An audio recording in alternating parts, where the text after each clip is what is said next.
যে কারি বলেন, ভুনা বলেন বা ডিম ভেঙে রান্না করার ক্ষেত্রে এটা কিভাবে করে আমি আপনাকে দেখাই দিতেছি এখন।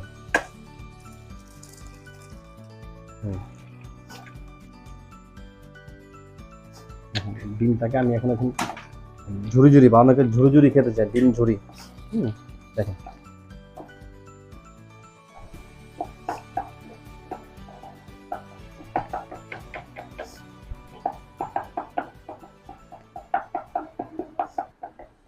হয়ে যাবে, ডিম ঝুরি হয়ে যাবে।